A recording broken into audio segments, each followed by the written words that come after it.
Gloire à Dieu. Merci d'être à l'écoute. Aujourd'hui, j'ai encore une bonne parole à vous apporter. Je vais vous apporter la merveilleuse et inchangeable parole de Dieu sur la guérison du paralytique. Si vous avez une Bible, s'il vous plaît, allez dans le livre de Matthieu, 11e chapitre, commençant au verset 12. Depuis le temps de Jean-Baptiste jusqu'à présent, le royaume des cieux est forcé et ce sont les violents qui s'en emparent. Pour aller au ciel, il faut être violent. Violent en esprit. Pour obtenir les promesses de Dieu, on a besoin d'utiliser la force, être violent, avoir une détermination afin d'obtenir la bénédiction de Dieu.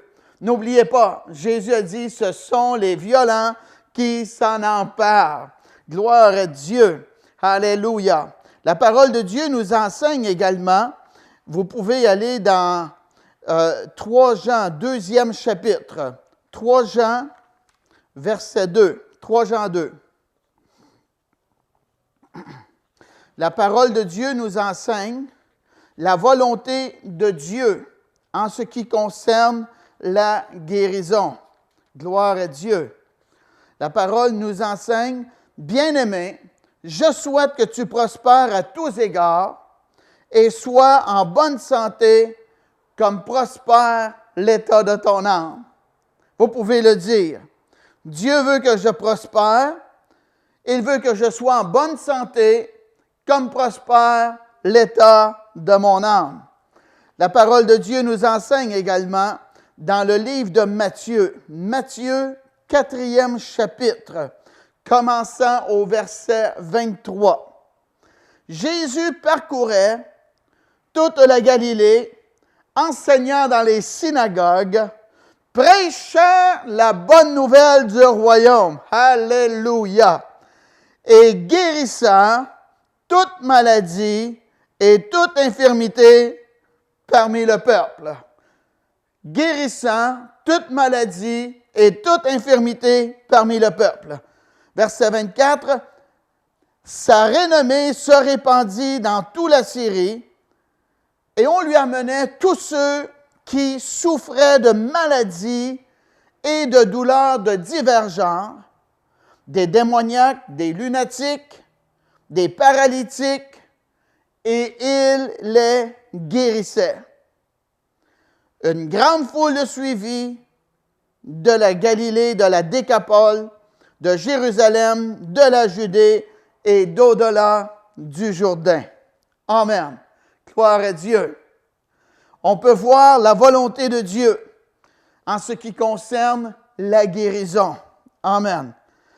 Un dernier endroit avant d'aller à mon texte vraiment principal, dans Romains, le 12e chapitre.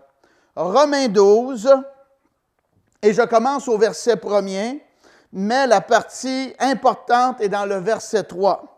Je vous exhorte donc, frères, par les compassions de Dieu, à offrir vos corps comme un sacrifice vivant, saint, agréable à Dieu, ce qui sera de votre part un culte raisonnable. Ne vous conformez pas au siècle présent, mais soyez transformés par le renouvellement de l'intelligence, afin que vous discerniez quelle est la volonté de Dieu, ce qui est bon, agréable et parfait.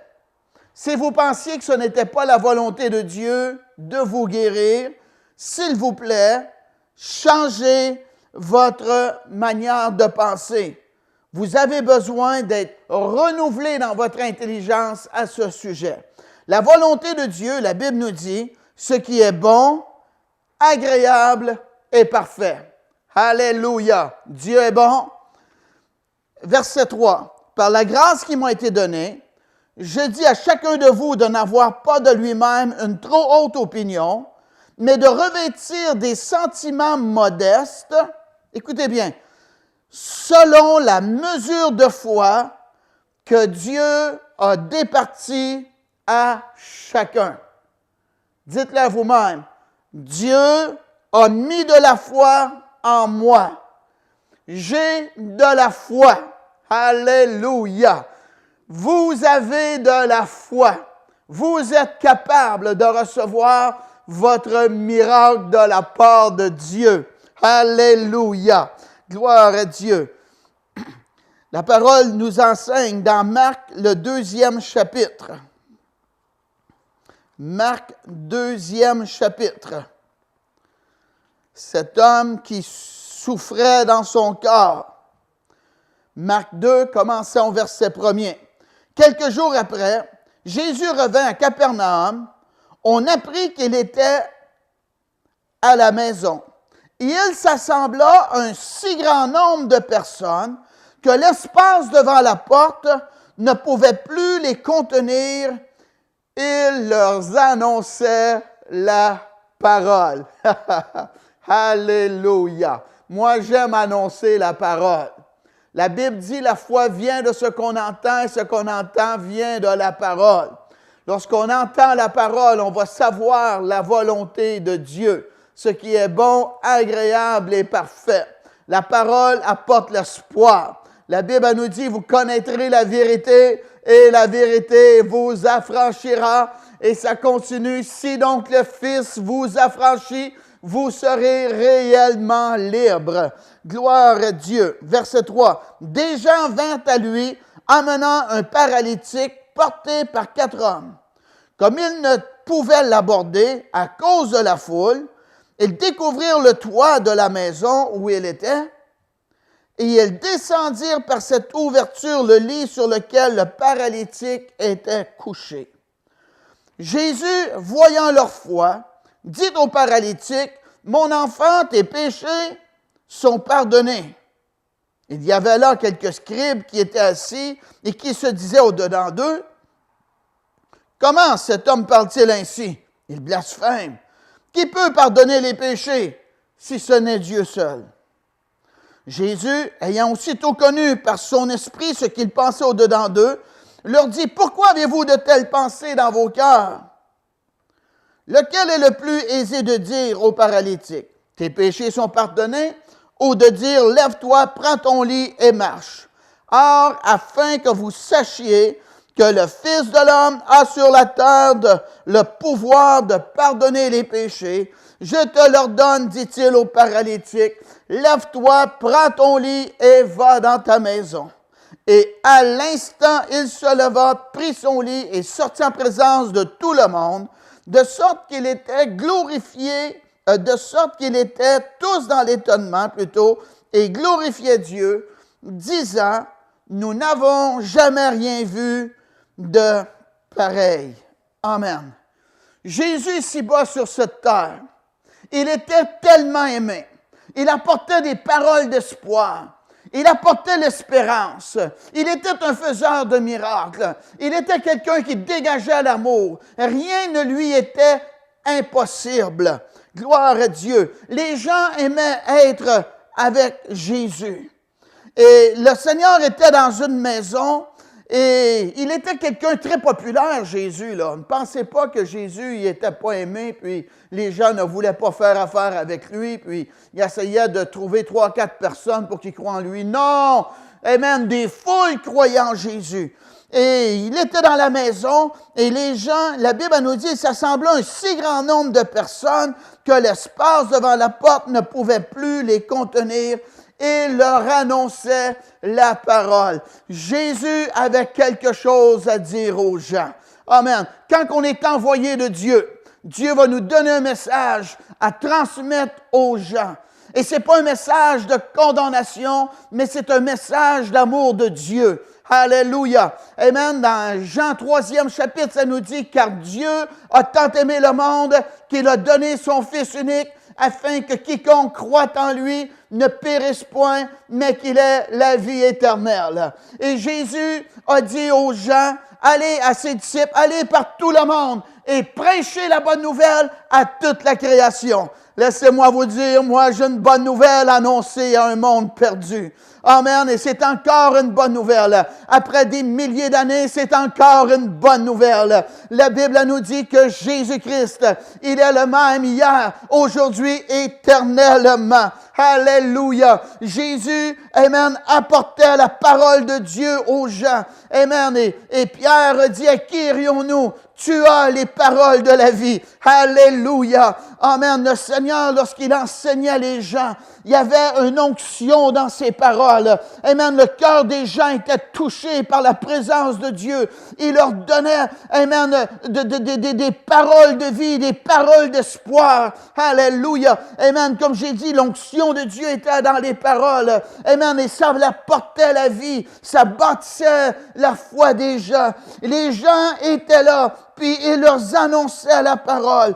Et la Bible nous dit, des gens vinrent à lui, emmenant un paralytique porté par 4 hommes. Amen. Très important de faire comme ces gens. Ils sont allés à Jésus. Vous et moi, on a besoin d'aller à Jésus. Amen. La Bible nous dit, approchons-nous donc du trône de la grâce. Amen. Afin d'être secourus dans nos besoins. S'approcher avec assurance. Jésus a dit, je ne mettrai point dehors celui qui va venir à moi. Alléluia. Laissez-moi vous parler un petit peu de mon témoignage personnel. Mon père était un pasteur. Ma mère m'a fait à l'école du dimanche. Elle m'enseignait la parole de Dieu. Elle priait avec moi. Amen. Elle me parlait de la parole de Dieu même à la maison. Et j'ai grandi. Et lorsque ma mère faisait l'école du dimanche, elle a parlé aux jeunes qui étaient là. Quelqu'un avait posé une question, puis elle avait dit, il y a un seul péché que Dieu ne pardonne pas, et c'est le blasphème contre le Saint-Esprit. Et moi, bien, j'ai grandi, je suis allé à l'église, et à peu près à l'âge de lorsque j'avais 16 ans, et j'ai décidé, je ne me trompe pas, 16-17 ans, j'ai décidé de ne plus aller à l'église. Et là, j'ai fait ma vie de jeune homme pécheur qui ne connaissait pas Dieu. Mais une mère qui prie, c'est très dangereux. Amen. Mais une mère qui prie, c'est très dangereux. Et qu'est-ce qui est arrivé? Dieu sait comment s'y prendre avec nous. Dieu a permis au diable de venir m'accuser que j'avais fait le péché impardonnable. Amen. Que j'avais péché contre le Saint-Esprit. Et en faisant cela, moi, j'ai ouvert la parole de Dieu et j'ai commencé à étudier sur ce sujet. Amen. Et qu'est-ce qui est arrivé également, c'est que j'ai commencé à retourner à l'église également. Béni soit Dieu. Alléluia. Et il y avait un prêcheur à la radio, le frère R.W. Schambach. J'étais dans ma chambre à coucher un soir et j'étais debout devant le bureau qui était là et la radio était là. Et lui, il a crié, il a dit, « Aussi loin que vous attendez ma voix, Jésus vous aime. » Et moi, j'étais là et dans la culpabilité, troublé dans mon esprit, là, dérangé dans mon esprit, pensant, ayant du doute que Dieu pouvait me pardonner, me sauver. Et j'étais là et je pensais, hey, sont-tu bénis eux autres? Jésus les aime. Amen. Et le diable ne me disait pas, si je viens à Jésus, il va me pardonner. Amen. Il ne me disait pas ces choses-là. La Bible nous dit qu'il est l'accusateur des élus. Il est l'accusateur des frères. Et le diable me mentait. Et en faisant cela, moi, j'ai ouvert la parole de Dieu et j'ai commencé à étudier la parole de Dieu. Amen. Et j'ai découvert que je n'avais pas fait le péché impardonnable. Merci Dieu. Alléluia. Gloire à Dieu. Amen. Et j'ai demandé pardon à Jésus. J'ai fait comme ces gens. Ils se sont approchés de Jésus. Je me suis approché de lui. Le Seigneur me fait grâce et je suis né de nouveau. Alléluia. Gloire à Dieu. Et c'est ça, ils ont emmené un homme qui était paralysé, porté par 4 hommes. Combien que de gens dans notre société qui sont comme cet homme? Ma vous dire ça de même. Ils ont reçu, bang, un coup de poing du diable. Amen. Dans leur visage, ils sont tombés sur le dos. Et là, bien, ils sont paralysés par la peur, paralysés par la maladie, paralysés par le découragement, paralysés par un esprit de paresse, paralysés par le péché. Le péché nous paralyse, on n'est pas capable de marcher avec Dieu. Et cet homme-là, il était paralysé. Et bien qu'il était sincère, je crois qu'il a essayé plusieurs fois d'arrêter de paralyser et d'essayer de marcher et de vivre comme toute personne normale. Mais il était esclave, il était pris, il était paralysé, il n'était pas capable de vivre comme les autres personnes. Et c'est ce que le diable fait. Il nous lie, il nous paralyse. Il ne veut pas qu'on marche avec Dieu. Amen. Et comment que cet homme s'est rendu là au pied de Jésus, je ne sais pas. Sinon que ce sont 4 personnes qui l'ont emmené au Seigneur. Alléluia. Peut-être qu'il a entendu parler que Jésus est à Capernaum et il a demandé à ses amis, hey, voulez-vous, apportez-moi s'il vous plaît où Jésus est. Je crois qu'il va me guérir. Je veux rencontrer Jésus absolument. Je veux que le Seigneur me touche. Je veux plus vivre comme cela. Je veux avoir un miracle. Je crois que Jésus est capable de le faire et il le fera. Peut-être ses amis se sont rendus auprès de lui et ils ont dit, « Hey, mal l'appelé Pierre. Pierre, tu ne sais pas qui est en ville. La foule que tu entends là, c'est Jésus qui est présent. Veux-tu, on va t'emmener là. Eh bien, on veut te voir marcher. On n'aime pas ça, te voir souffrir de cette façon. » Et les 4 amis sont partis avec cet homme qui était paralysé. Et il n'était pas capable de l'emmener dans la présence de Jésus. Mais ces gens, ils ont eu une idée. Quelqu'un a possiblement emmené l'idée. Hey, on va ouvrir le toit. On va faire une ouverture. On va le descendre par le toit. N'oubliez pas, j'ai dit, ce sont les violents qui s'emparent du royaume. Oh, combien de gens aujourd'hui diraient, ah ben, c'est pas la volonté de Dieu. Ça serait la volonté de Dieu, tout le monde se serait tassé. Mon cher ami Pierre, meilleure chance la prochaine fois. Non! Ça nous prend une détermination. Il faut vouloir recevoir. Et eux, ils ont ouvert le toit. Et Jésus enseignait les gens. Et là, un homme descend devant Jésus et devant la foule qui est là.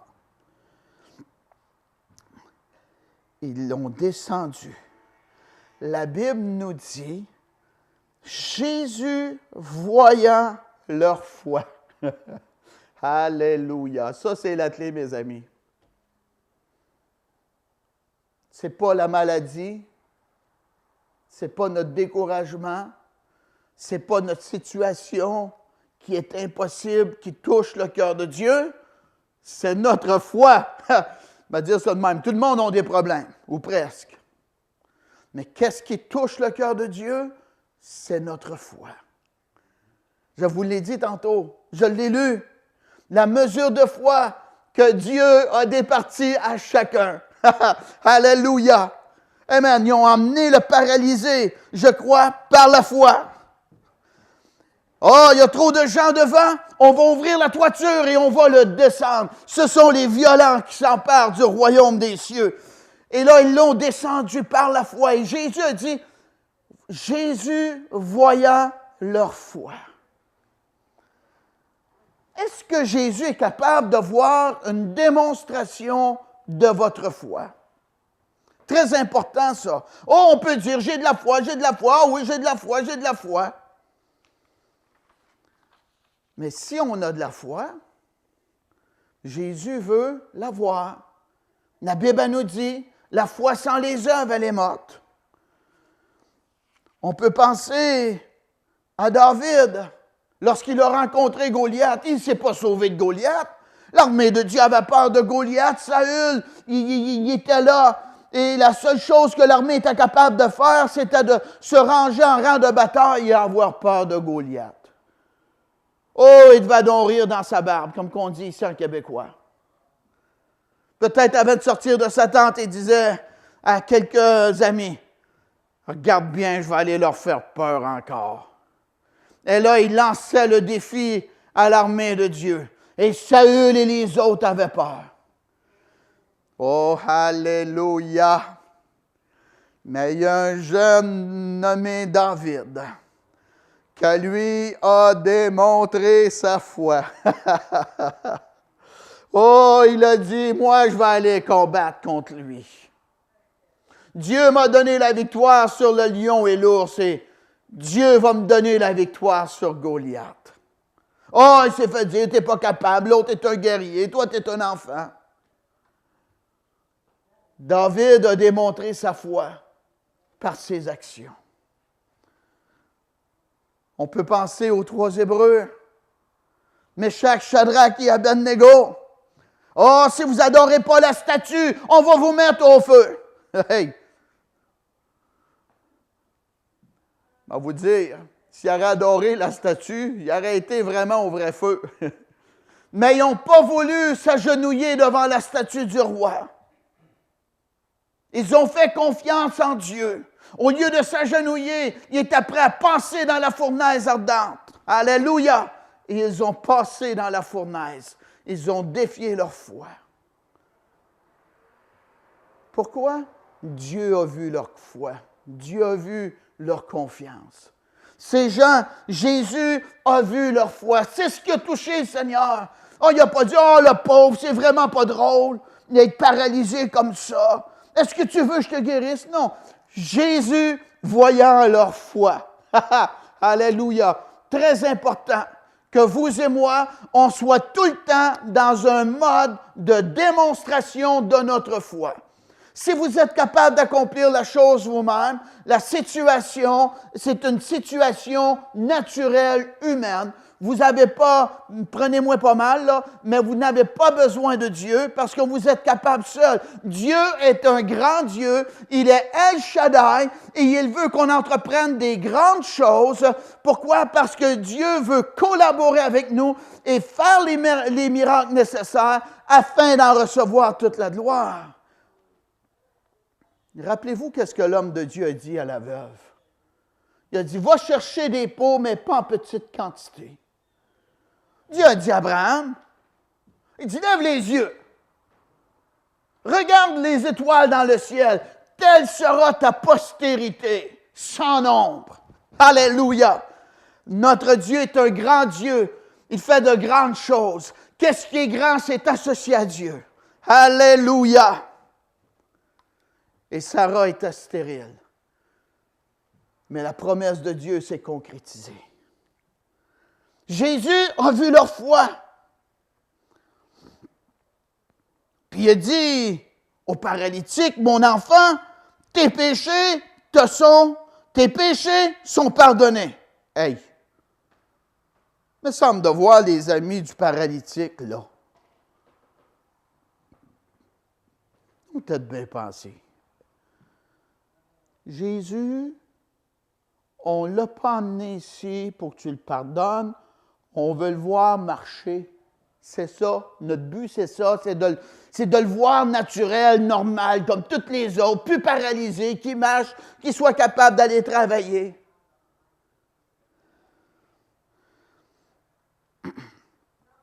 Tes péchés sont pardonnés. La Bible elle nous dit qu'il y avait là quelques scribes qui étaient assis et qui se disaient au-dedans d'eux, « Comment cet homme parle-t-il ainsi? Il blasphème. Qui peut pardonner les péchés si ce n'est Dieu seul? » Il y avait des ennemis de Jésus qui étaient là présents. Puis leur cœur n'était pas bien. Hey, laissez-moi vous dire, ça nous arrive souvent, ça, que notre cœur n'est pas bien. On a des mauvaises pensées. Des fois, on ne pardonne pas notre prochain. On garde la rancune. Disons, je parle de façon générale, on a de la méchanceté, des choses pas bien dans notre vie. Les scribes, eux autres, ils ont sous-estimé Jésus. Ils ont même dit qu'il blasphème. Ils pensaient comme ça. Il blasphème. Qui peut pardonner les péchés si ce n'est Dieu seul? Ils ne voyaient pas en Jésus un sauveur. Moi, je vous dis, si vous voulez un miracle, il faut voir en Jésus un sauveur. Il faut voir en Jésus quelqu'un qui est capable. Il faut voir en Jésus Dieu fait chair, que Dieu est capable. La Bible nous dit, tout est possible à celui qui croit. La Bible nous dit, Jésus ayant aussitôt connu par son esprit ce qu'il pensait au-dedans d'eux, leur dit, « Pourquoi avez-vous de telles pensées dans vos cœurs? » Le Seigneur avait le don de la parole de connaissance en opération. Il savait qu'est-ce que les scribes pensaient, puis il leur en a même parlé. Hey. Moi, je vous dis, Dieu sait toutes choses de nous. Même la Bible, elle nous dit que le nombre de cheveux, Dieu le sait. Et même la Bible, elle nous dit qu'un passereau ne meurt pas, sinon selon la volonté de Dieu. Et Jésus a dit, lequel est le plus aisé de dire au paralytique, tes péchés sont pardonnés, ou de dire, lève-toi, prends ton lit et marche. Pourquoi Jésus a dit, tes péchés te sont pardonnés? Je crois qu'il y a au moins 2 raisons, il y en a 3 raisons, au moins. Première raison, c'est parce que la maladie est entrée à cause du péché dans le monde. Le péché, c'est quoi? Le péché, c'est la désobéissance, c'est manquer le but. C'est pas faire la volonté de Dieu. La Bible a dit, tu aimeras le Seigneur ton Dieu de tout ton cœur, de toute ta force, de toute ta pensée. La Bible dit, tu ne convoiteras point la maison ni la femme de ton prochain. La Bible nous dit, tu ne voleras point ton prochain, tu ne diras point de faux témoignages, tu ne mentiras pas. Et c'est des choses que on a brisé les commandements de Dieu, des choses que sinon tous les gens ont fait. Ils ont brisé les commandements de Dieu. Ils ont convoité la femme, le mari de l'autre, et la maison, puis dire des mensonges.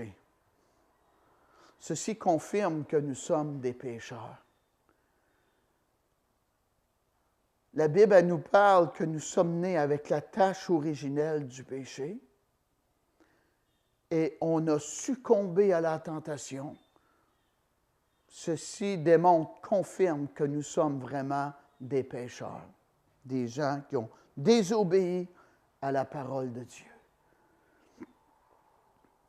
La maladie ne vient pas de Dieu. La Bible nous dit, « Je suis l'Éternel qui te guérit. » Une autre raison pourquoi Jésus a dit, « Tes péchés te sont pardonnés. » Hey, ne manquez pas cette raison. C'est parce que le salut de notre âme est énormément important. La Bible nous dit, il n'y a pas de plus grand amour que de donner sa vie pour ses amis. Jésus est mort d'amour à la croix du Calvaire. Le Fils de l'homme est venu chercher et sauver ceux qui sont perdus. Et sur la croix, Jésus a dit, tout est accompli. On n'a plus besoin de faire d'œuvres, plus besoin de faire des sacrifices pour obtenir le pardon de Dieu. On met notre foi, notre confiance en Jésus seul pour recevoir le pardon de nos péchés. Tes péchés te sont pardonnés. C'est parce que c'est le péché qui nous sépare d'avec Dieu, notre Créateur. Et si on n'est pas pardonné, on ne va pas au paradis lorsqu'on meurt. On va dans la perdition éternelle, dans la géhenne, où il y a des pleurs et des grincements dedans. Et Jésus, le fondateur de l'Église, dit, ça a été préparé pour le diable et pour ses anges. Pas pour la race humaine. La Bible nous dit, la grâce de Dieu, source de salut pour tous les hommes, ont été manifestées. Wow! La grâce de Dieu, source de salut pour tous les hommes. Avez-vous pensé, la grâce de Dieu est capable de pardonner Adolf Hitler. La grâce de Dieu est capable de pardonner Saddam Hussein. L'apôtre Paul se considérait parmi le premier des pécheurs. Il a dit, j'ai obtenu miséricorde parce que j'agissais dans l'ignorance. Tes péchés te sont pardonnés. C'est ce que la race humaine a besoin. Elle a besoin de se réconcilier avec Dieu, son Créateur. La Bible nous dit, si nous confessons nos péchés, il est fidèle et juste pour nous les pardonner et nous purifier de toute iniquité. Gloire à Dieu. Une autre raison pourquoi Jésus a dit, tes péchés te sont pardonnés, C'était pour démontrer aux gens qu'il était le Messie, qu'il était le Sauveur, qu'il était capable de pardonner quiconque. Dieu fait chair. Wow! Rappelez-vous de la femme pécheresse. Emmenée dans le temple, ils étaient prêts à lapider cette femme. Et Jésus a dit, que celui d'entre vous qui est sans péché lui lance la première pierre. Et la Bible nous dit qu'ils étaient accusés dans leur conscience. Et ils sont partis, accusés dans leur conscience. Pas de sourire dans le visage, attristés dans leur esprit. C'est ce que le péché fait. Il nous vole notre paix, il nous vole notre joie. Ça l'amène de la tristesse, de la culpabilité. Mais celle qui a été emmenée, la coupable, celle qui a été amenée à Jésus et les gens étaient là. Écoutez bien. Ils étaient accusés dans leur conscience, puis ils ont parti chez eux, comme ça. Et Jésus a dit, où sont ceux qui t'accusaient? Et Jésus a poursuivi, il a dit, moi non plus, je ne te condamne pas. Va et ne pêche plus. Elle et Jésus étaient les deux seuls qui sont sortis du temple, je crois, avec un sourire sur leur visage. Les autres étaient dans la culpabilité, dans l'abattement, dans la tristesse. Alléluia! Quand on rencontre Jésus, il y a de la joie qui vient dans notre vie. Manquez pas de rencontrer le Seigneur si vous n'avez jamais vécu de révolution spirituelle. Jésus a dit, il faut que tu naisses de nouveau. Tes péchés te sont pardonnés. Puis il a dit, lève-toi, prends ton lit et marche.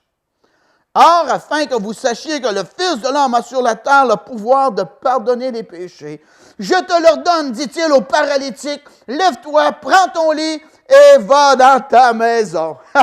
Alléluia! Avez-vous pensé la joie que cet homme, quelle parole qui chatouille les oreilles. Alléluia! Je te l'ordonne, Jésus a dit, lève-toi, prends ton lit et marche. Quelle joie cet homme doit avoir reçu à l'intérieur de lui. Dire, Jésus me dit que je suis guéri, que je suis capable de me lever, de marcher, d'être comme tous les gens. Cet homme, il n'a pas combattu la parole de Dieu. Cet homme, amen, avait de la foi. Il a reçu la parole de Jésus. Et il a cru cette parole-là. Il n'a pas simplement cru, mais il a démontré sa foi. Wow! Couché. Et là, il a commencé à bouger. Oh! Le dos, il plie. Les jambes, ils bougent. Mes bras ne sont plus paralysés. Oh! Ça a peut-être fait...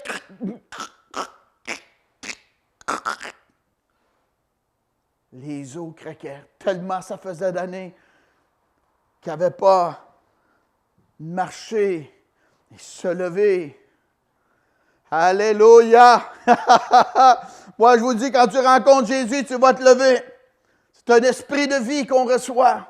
C'est la joie de Dieu. Cet homme-là a cru à ce que Jésus avait dit. Il a agi sur cette parole. Wow! Alléluia! Il s'est levé debout. Les gens étaient là. Oh, les gens doivent avoir applaudi à voir cet homme-là debout. Peut-être qu'il y en a qui ont sifflé. Wow! Étonné, béni de voir un miracle sous leurs yeux. Je suis tellement heureux de vous dire qu'est-ce que Jésus a fait dans le passé. Peu importe votre situation, Jésus vous aime, puis il veut vous rencontrer. Mais qu'est-ce que vous avez besoin de faire? C'est de croire à la parole de Dieu et de démontrer votre foi. Alléluia! La Bible nous dit, et à l'instant, il se leva, prit son lit et sortit en présence de tout le monde. Hey! un miracle ambulant. Je suis heureux de vous dire, je suis un miracle ambulant. Le diable avait paralysé ma foi par la peur, doutant que Dieu pouvait me faire grâce. Mais je suis venu à Jésus et le Seigneur m'a relevé. Je suis un miracle ambulant. Je suis capable maintenant de marcher avec Dieu. Je n'étais pas capable d'arrêter de pécher, de désobéir. Je comptais le nombre de péchés parfois que je faisais. J'essayais d'arrêter, mais je n'étais pas capable. Mais j'ai rencontré Jésus comme ce paralytique. Et maintenant, par la grâce de Dieu, je suis debout et je marche avec le Seigneur. Je recommence, verset 12. Et à l'instant, il se leva, prit son lit et sortit en présence de tout le monde, de sorte qu'ils étaient tous dans l'étonnement et glorifiaient Dieu, disant, nous n'avons jamais rien vu de pareil. Notre Dieu fait l'impossible encore. Alléluia. J'ai dit, notre Dieu fait l'impossible encore. Dernièrement, au mois de juin 2013, un homme est venu sur le chapiteau. Il avait le cancer. Je suis venu contre cet esprit de maladie, cet esprit de cancer-là. Il a ressenti l'esprit sortir de lui. Et il a ressenti la vie revenir. Oh, il y avait une nouvelle dimension, il y avait une motivation en lui, et même le lendemain, il était comme cela. Notre Dieu fait l'impossible. Je lui ai dit, donne-moi des nouvelles lorsque tu iras voir le médecin. Et le médecin l'a fait passer un ou des tests. Et le médecin l'a appelé à son bureau, puis lui a dit, j'ai une feuille blanche. Je ne traite pas les feuilles blanches, tu n'as pas le cancer. Alléluia! Notre Dieu fait encore l'impossible. Oui, Dieu veut vous guérir, il vous aime, mais la plus grande chose qu'un être humain peut recevoir, c'est le don de la vie éternelle. J'aimerais ça prier avec vous aujourd'hui.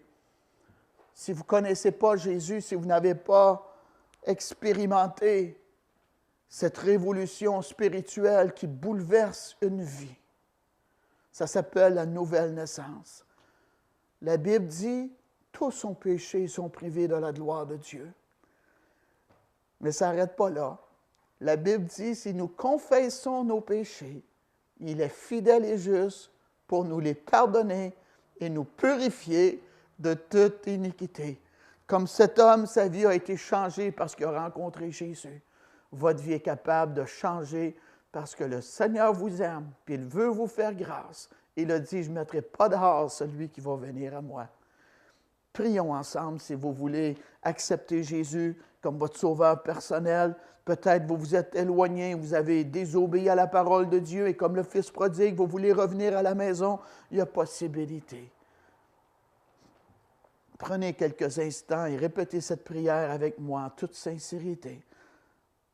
Dites, Seigneur Jésus, je viens à toi. Je regrette tous mes péchés. Pardonne-moi, fais-moi grâce. Je mets ma foi uniquement en toi et je reçois ton pardon. Merci Jésus pour ton amour, ta grâce et ton pardon. Je suis maintenant pardonné parce que ma foi est en toi et j'ai confessé mes péchés. Merci Jésus pour ta grâce dans ma vie. Mes félicitations si vous avez fait cette prière. Bonne marche avec Jésus. Je suis heureux de vous dire, vous n'êtes plus paralysés maintenant. Vous pouvez marcher avec le Seigneur. Peut-être que des gens qui souffrent de maladie, laissez-moi prier pour vous. Seigneur Jésus, montre-moi un ou des besoins. Oui, cette oppression dans la tête au nom de Jésus. Seigneur, enlève cette oppression. Je viens contre cet esprit d'oppression au nom de Jésus. Je brise ton pouvoir. Pars au nom de Jésus. Oui, Seigneur, une nouvelle force dans la vie. Au nom de Jésus, une nouvelle motivation, Seigneur. Au nom de Jésus. Et si vous avez un problème avec votre coude droit, au nom de Jésus, soyez guéris. Amen.